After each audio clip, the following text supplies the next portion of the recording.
Hello everyone. Welcome to the Randolph College Symposium of Artists and Scholars.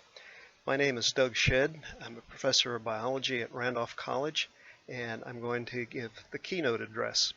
I want to thank Professor Sheldon and the Student Research Committee for inviting me to give this presentation, and also wish you all well from quarantine.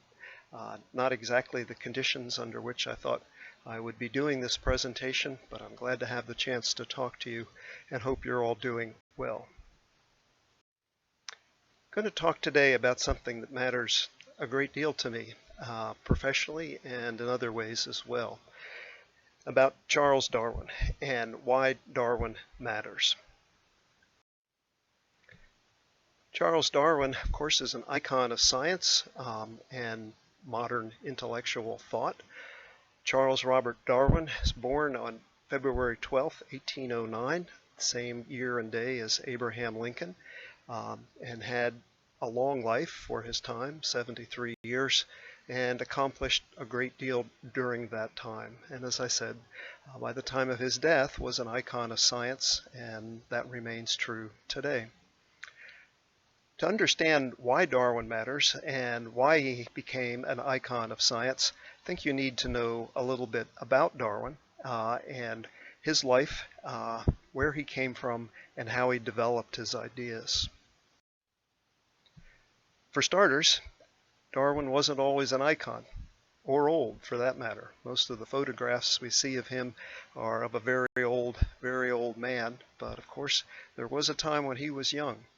He was born in Shrewsbury, England, and grew up in a fairly wealthy family. His father and grandfather were both physicians, and his mother was from the Wedgwood China family. So Darwin grew up quite well off.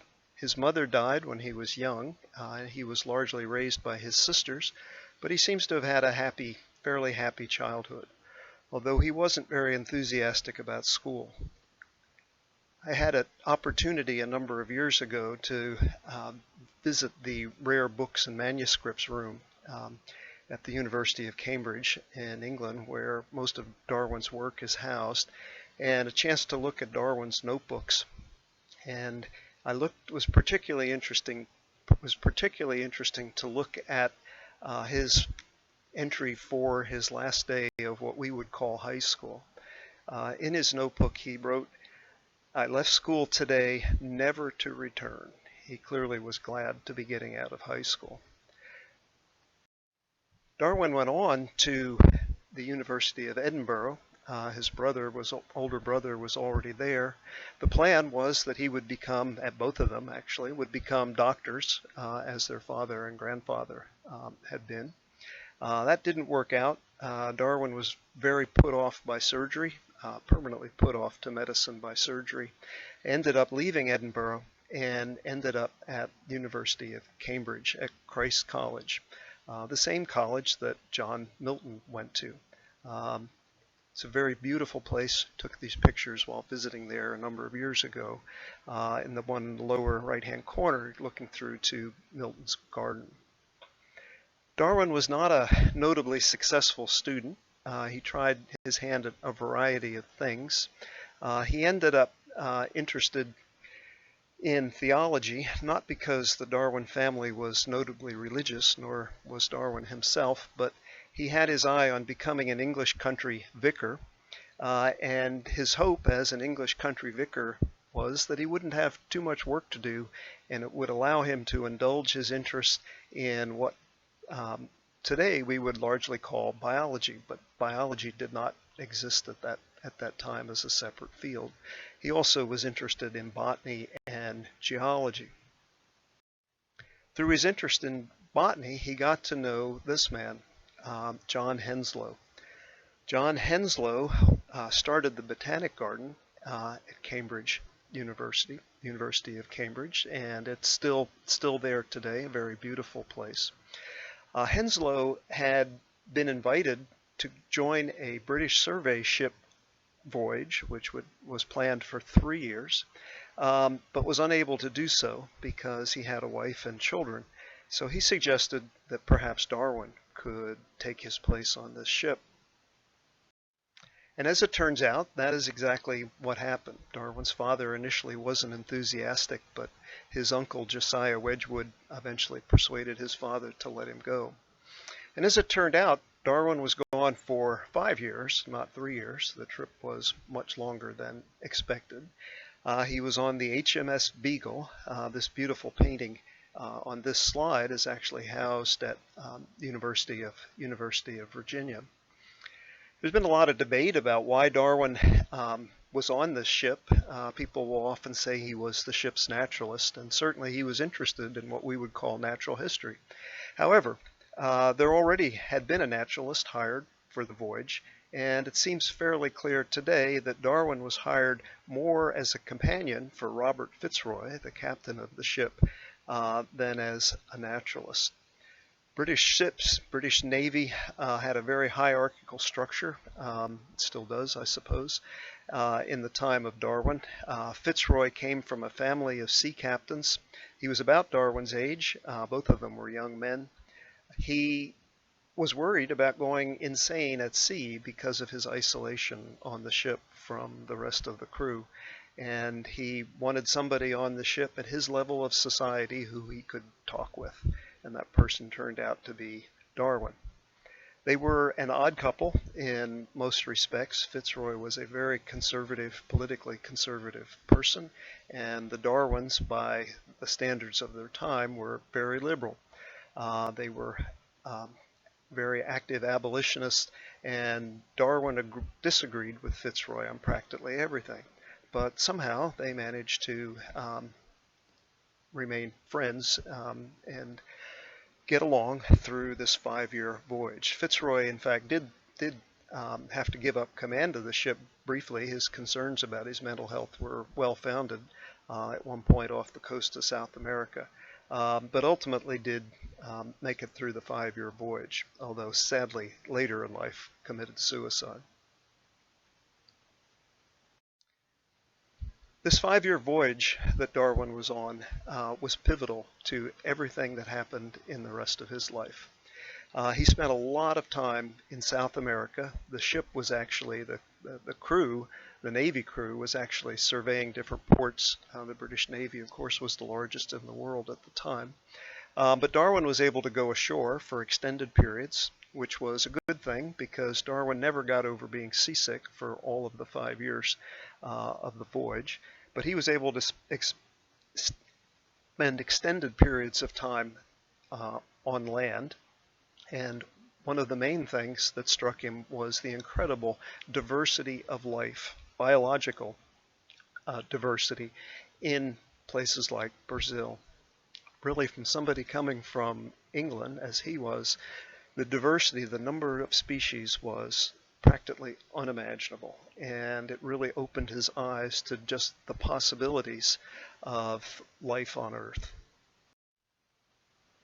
He also was very impressed with his discoveries of extinct species. He was collecting all kinds of things to send back to England, among them this huge glyptodon. It's a gigantic species of armadillo. He found fossils of this species, which he sent back to England. He was impressed with the fact that this species had lived in the past. He was also impressed with the fact that it seemed to have some sort of connection with modern species, like the armadillo in the lower right-hand corner. And it got him thinking about the connections between past species and current ones. He also was interested in what you might call species substitutions. Most of South America lacks rabbits, although rabbits are very widespread over much of the rest of the world, certainly in the northern hemisphere. But in the southern part of South America, he found a rodent completely unrelated to rabbits, an animal called the mara, which looks very rabbit-like. So today we would talk about evolutionary convergence. Darwin wasn't thinking in exactly those terms, but he was certainly struck by the absence of rabbits over much of South America and the fact that a completely different type of organism seemed to be filling what today we would call the rabbit ecological niche. The most well-known thing that Darwin did on this voyage was spend a great deal of time in the Galapagos. The Galapagos are a group of about 14 islands, several hundred miles off the west coast of South America. They are, of course, inhabited by the great tortoises, the giant tortoises. The governor of Darwin at the time pointed out to him that there were shell differences between the tortoises on different islands. Some of them had very low crown shells, like the tortoise on the left. Others had much higher crown shells, the so-called saddleback shells, like the tortoise on the right. Darwin realized from his observations of the Galapagos and the studies he had done in geology, not formal studies in geology, but the studies he had done with a geologist at Cambridge, that the Galapagos were the tops of undersea volcanoes and that they had never been connected to the mainland. And he began to think about how the Galapagos could be colonized from the outside, things like tortoises, not gigantic tortoises, but smaller tortoises, washing offshore on mats of vegetation from South America or Central America might reach the Galapagos. And at a later point began to think about how the differences in shell type may have evolved. The link at the bottom of this slide leads to a very interesting discussion of the Galapagos tortoises. It's by Richard Dawkins, and it's quite well done. So you might want to come back and check that later. Of course, Darwin is especially famous for his finches. There are about 14 species of finches, depending on exactly how you define species, in the Galapagos Islands, and they vary dramatically in beak size. Darwin collected the finches, which is to say he shot birds whenever he saw them and stuffed them, and brought them back to England with him. He really wasn't paying very close attention to the differences in the finches as he was collecting them, and he didn't. This is a mistake on his part, one that he readily admitted to. He didn't keep very good data on which islands the finches were coming from when he was collecting them. It was only later, when he got back to England and he farmed out these finches, the study of the finches he had brought back, to a man named John Gould, a French ornithologist, to figure out what exactly he had brought back from the Galapagos. And Gould realized quickly that there were multiple species involved. And at that point, Darwin realized there were many different species of finches, and it really mattered which islands they came from, but the possibility of going back, of course, was out of the question. The little finch at the bottom that's holding the thorn actually is one Darwin did not see. It's called a woodpecker finch. It's actually a tool-using bird. It uses those thorns and branches, small branches, to pull grubs out from underneath the bark of trees. It's hard to know what Darwin might have thought if he had seen something like that. Darwin returned from his long trip around the world fairly convinced that evolution had taken place based on the things he had seen during the voyage. He also had been reading Charles Lyell's book, Principles of Geology, a book recommended to him by John Henslow. The book proposed that the Earth was very ancient and that the Earth had changed slowly and gradually over long periods of time. It really set the stage for the kind of evolutionary process that Darwin was proposing. Before doing any professional work, though, Darwin had to make some decisions about where to live and whether or not to marry Emma Wedgwood. Darwin had had a relationship with Wedgwood prior to his going on the voyage, and Emma had waited for him for the 5 years that he was gone. They ultimately got married. They turned out to be a very well-matched couple. They had a very happy marriage, were married for a long time, had many children together. They initially lived here in a house on Gower Street, not too far from the British Museum. Most of the specimens that Darwin brought back from his trip ended up at the University of Cambridge. The rock and mineral and some of the fossils specimens are at the Sedgwick Museum of Earth Sciences. Many of the animal specimens Darwin brought back are at the Cambridge University Museum of Zoology, including a few of his famous finch specimens. Most of Darwin's finch specimens, however, are at another facility in Tring, elsewhere in England. Life in London did not really agree with Darwin, and he realized that he had sufficient money that if he was careful, he could buy a house in Kent and could move out of London. So he and Emma bought this house, Down House, in 1842, and Darwin lived there for the rest of his life, rarely leaving Down House for more than a few days at a time, and never leaving England. His study in Down House today looks like he just walked out of it a few minutes ago, and in fact the entire house feels that way. Darwin's presence is very strong, and the presence of Darwin's family is very strong in Down House today. Darwin conducted many small experiments while living at Down House with Emma and his children. This one is one involving a stone called the worm stone. Darwin and one of his sons developed this. There's a brass fitting on the top of the stone which can be connected to a device that they kept in the house.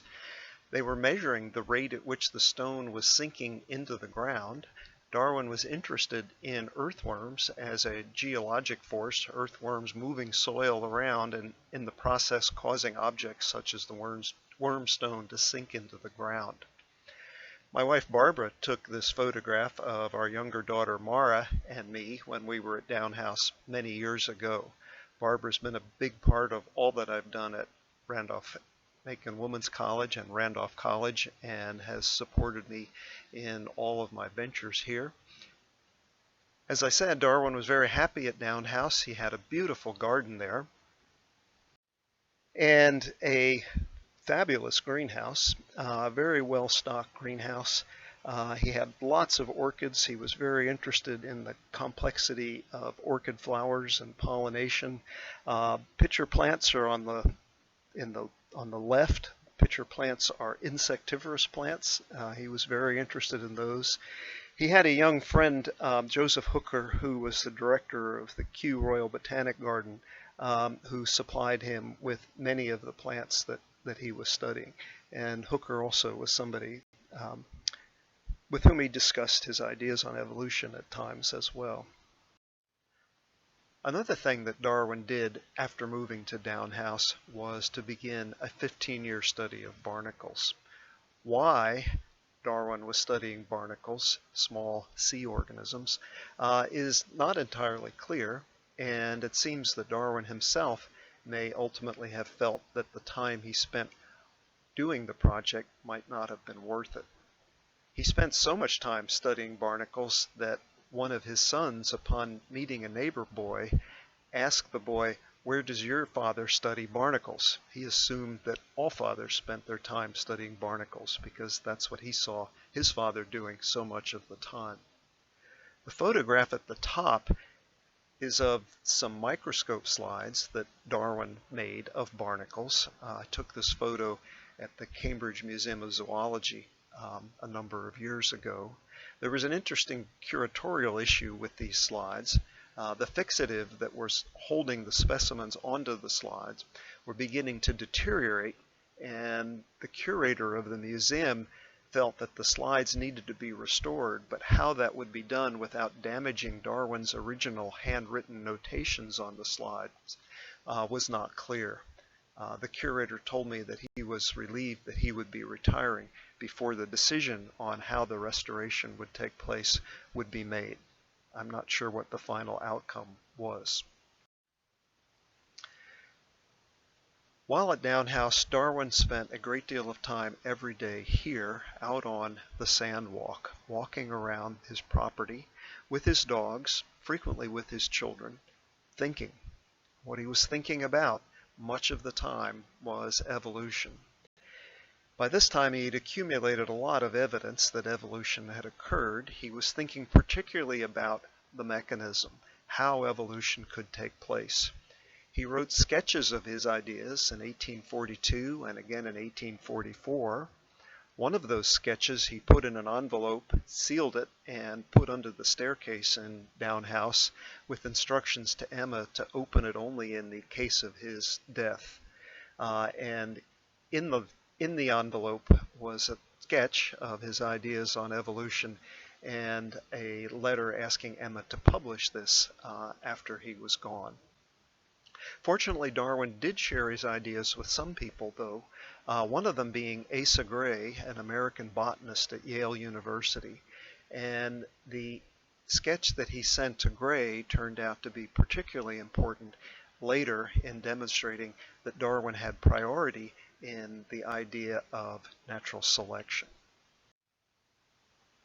Darwin, of course, did eventually publish his ideas on evolution, and this person, Alfred Russel Wallace, was the reason why. Wallace had a career that in many ways was very parallel to Darwin's. He had a youthful interest in the outdoors, spent most of his life in the outdoors. However, he was working for a living. He and his brother were surveyors. He never had the money that Darwin had. He ended up going with William Henry Bates, a friend of his, to South America, and had the same kinds of experiences in South America that Darwin had, saw many of the same kinds of things.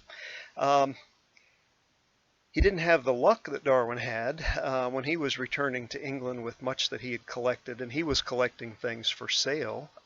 Natural history materials could be sold for substantial sums of money, and of course he needed to earn money. The ship sank, caught on fire and sank, and he was very lucky to escape with his life. But he returned to England. He wrote about what he had done. He eventually ended up in Southeast Asia and continued to think about evolution, corresponding with Darwin, but as far as anybody can tell, and Darwin's correspondence has been very carefully researched, he and Wallace never specifically talked about the idea of natural selection. But he eventually came up with the idea of natural selection, the same idea Darwin had. He sent a letter to Darwin about it. He knew Darwin would be interested. Darwin, of course, was floored by this. He thought that he was about to be scooped. Some of Darwin's friends intervened, the few friends who knew what Darwin had been working on, and partly as a result of the letter to Asa Gray, were able to show that Darwin had come up with the idea of natural selection first. They arranged that Wallace and Darwin would publish their ideas, or at least have their ideas presented simultaneously at a meeting of the Linnaean Society, a major scientific society in England. The ideas were presented. Neither Wallace nor Darwin were there, and the impact was minimal. Nobody was particularly impressed with the paper that was published on their behalf. But Darwin, of course, immediately set to work on writing The Origin of Species, and published that in 1859, and that really changed everything. It was an immediate hit, in a sense. It sold out very, very quickly and was republished and has been republished many, many times since, sometimes with updates from Darwin during the course of his lifetime. Sometimes those updates improve the book, other times perhaps not. But the public and scientists immediately recognized that this was a major work. So what did the book do? Well, among many, many things, it provided a tremendous amount of evidence for evolutionary change. To put it as simply as possible, Darwin provided evidence for what today we would call the tree of life. On the left is a little drawing, sketch by Darwin. On the right is a modern tree of life based partly on fossils, but mostly on DNA evidence, DNA analysis. Darwin was able to show where the great diversity of life, all the species, where they came from. And he provided a mechanism for how evolution could take place. And of course that mechanism is natural selection. Natural selection is based on inherited variations in organisms, a competition among those organisms for resources, with winners and losers, the winners having greater reproductive success, differential reproductive success among the inherited variations. The individuals with the most reproductive success, of course, end up producing most of the next generation and passing the genes that made them successful on to the next generation. Natural selection is a process of environmental selection, and I've often thought that it would have been clearer if Darwin had said that, environmental selection, rather than natural selection, because it is the environment which does the selecting. Sometimes when people are talking about natural selection, they will say, well, this process couldn't generate more complex organisms. It couldn't produce this evolutionary change because evolution is a random process. Well, is it? Well, the answer is no. If by random you mean unpredictable, the variations, specifically the mutations that are being selected for by natural selection, those are random. Random in the sense that you can't predict when they will occur. But once the mutation is present, or once a particular gene combination is present, the selection process at that point becomes non-random. Certain individuals, because of their genetic makeup and the physical structure that results from that, end up having more reproductive success, and they are the ones who produce the offspring that make up most of the next generation. Natural selection is a selection process. It's an environmental selection process. There's also a question of fitness relating to natural selection that is worth commenting on. A lot of times when people are talking about natural selection, they say survival of the fittest, and they usually are thinking of physically fittest or most healthy. That actually is not what natural selection is about, and that's not what biological fitness is about. Fitness in terms of evolution is measured in terms of reproductive success. The organisms that have the most reproductive success are the fittest individuals. It's not physical fitness. It's not really even survival that matters. It's the number of offspring ultimately that are produced. That's what is selected for by natural selection. Overall, the most important thing about Darwin and why Darwin matters is because he provided a material or physical explanation for the origin of the diversity of life, and that really changed everything. His ideas explained why vertebrate organisms such as a human, a cat, a whale, and a bat all have limb structures that are so similar in the bones that are present, a humerus, an ulna, radius, metacarpals, carpals. Why are such dissimilar organisms? Why do such dissimilar organisms have such a similar limb structure? Well, the answer, of course, is they had a common ancestor. On a more general scale, why do organisms fall into naturally occurring categories? This is something that Cuvier, a French scientist who preceded Darwin by a little bit, had discovered. We have arthropods, and we've got vertebrates, and we've got mollusks. Organisms fall into naturally occurring categories. It's called the natural system of classification. Well, Darwin's ideas explained all of that. Organisms fall into natural categories because those categories each share a common ancestor. Natural selection was difficult to test in Darwin's time, but it has been tested over and over and over since then. And these are two people particularly famous for it, Peter and Rosemary Grant. They are researchers at Princeton University, and they have spent their lives studying Darwin's finches, looking at natural selection operating on a basis of sometimes no more than 2 or 3 years. Natural selection, when environments change quickly, natural selection can proceed very rapidly.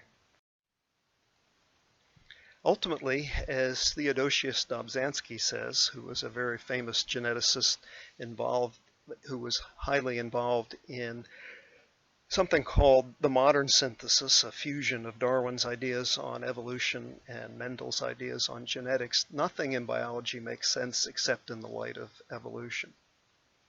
Somewhat more directly, Thomas Huxley, who was a contemporary of Darwin and was sometimes called Darwin's bulldog, because unlike Darwin, Huxley was very prepared to enter into the fray publicly and debate evolution as a big proponent for evolution.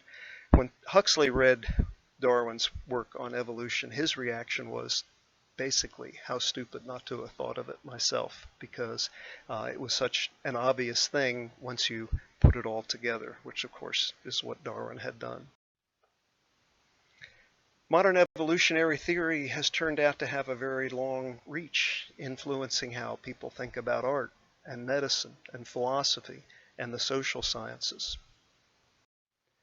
It's also influenced how we think about ourselves and our own evolution.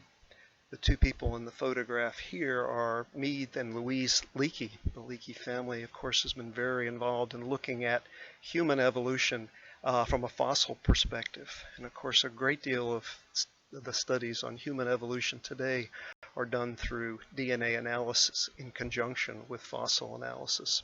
And one of the results of this work, one of the best things I think to come out of evolutionary theory is this. All humans share a fairly recent common ancestor. That common ancestor lived in Africa about 200,000 years ago. Quite a few years ago, I had the opportunity, along with several other people at the college, Dr. Gettinger, Dr. Goldman, Dr. Justice, Dr. Frank, Dr. McCallick, went down to Virginia Tech to hear Stephen Gould, one of the premier proponents for evolutionary theory and an important researcher in evolutionary theory, talk about the biological basis of human equality. Humans all share a common ancestor, regardless of where they live in the world, regardless of their ethnic backgrounds. We all share a very, very close common ancestor. And that was the point of Gould's presentation, probably the best presentation I've ever heard anybody give any place, anytime. And it's one of the most important messages that comes out of evolutionary theory. If you want to see Darwin in person, or come as close as you can to that, there's a portrait by John Collier in the National Portrait Gallery in London. It's life-size, and seeing it is like being in the room with Darwin himself. There have been many assessments of Darwin as a scientist. David Quammen, one of the best writers, natural history writers and science writers, working today, wrote a recent article for the New York Review of Books about Darwin. He's also written an excellent book himself about Darwin. He called Darwin a brilliant plotter. The link is here for it. You might want to go back and take a look at it later. It's really an excellent article about Darwin. Darwin was a plotter in a sense that he accumulated things bit by bit, little by little, but he put these things together in a brilliant way that nobody before him ever did. And many of the things that he discovered have only been proven true in the latter part of the 20th century, and in some cases even into the 21st century. We're only seeing the full implications for the things that Darwin discovered. In many ways, he was well ahead of his time. One other thought about Darwin as a scientist, or more generally about evolution as a scientific idea. Science ultimately is about testability. Ideas generated through scientific study and research, regardless of how that research proceeds, ultimately end up being testable in the real world. And that testability matters.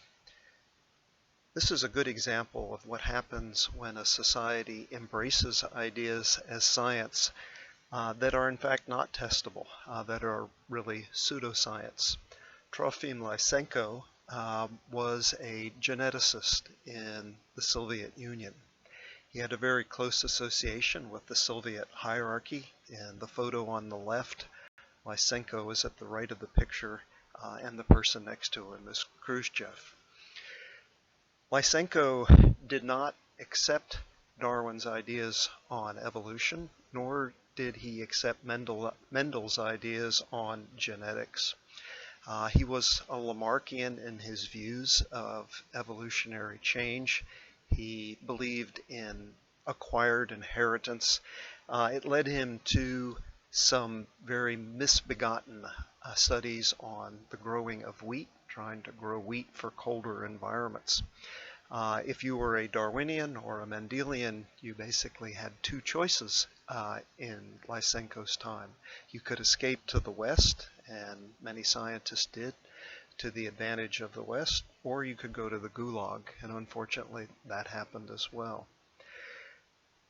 Embracing Lysenko's pseudoscientific ideas had a very practical effect on the Soviet Union. It set Soviet agriculture back 50 years, and people paid the price in food availability for a very long time. Pretending something is science when it is not has consequences, real-world consequences that societies ultimately end up paying if they make those unfortunate choices.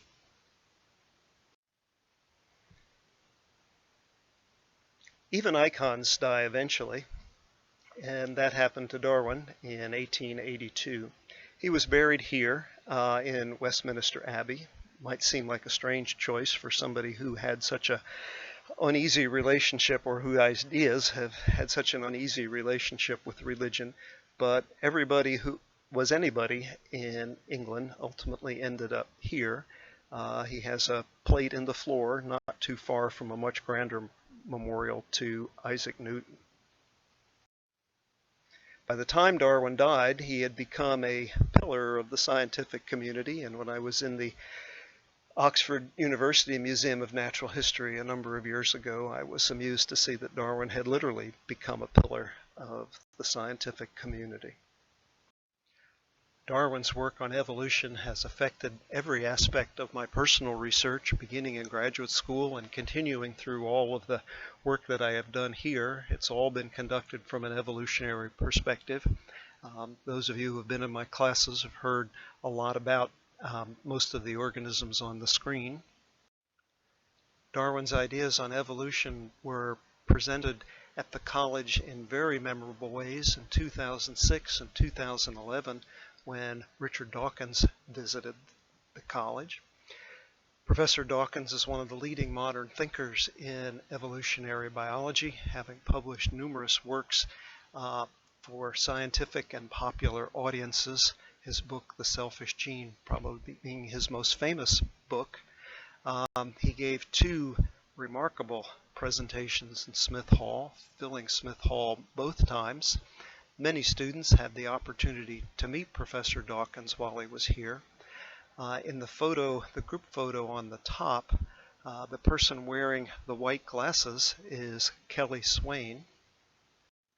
Kelly went on to do a senior honors project with Professor Laura Gray Street in creative writing, in which she wrote poems on topics coming from evolution, from biology classes she had taken, from a trip that she had taken with Professor Warren and Professor Street to the Sea of Cortez in Mexico.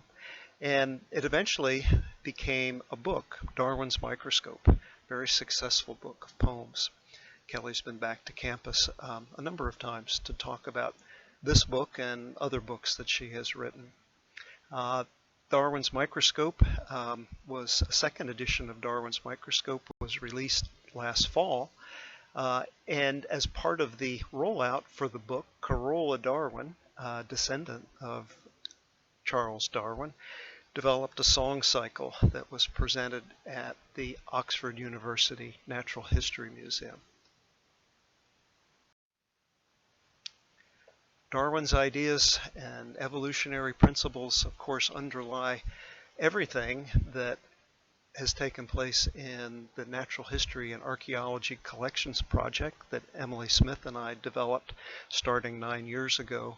We're very proud of all of the students who have participated in that project over the years. A few final comments. Comments that are coming from a lifetime in science, but they apply well beyond science. In whatever you do, be a careful observer. Pay attention to detail. Never forget that facts matter.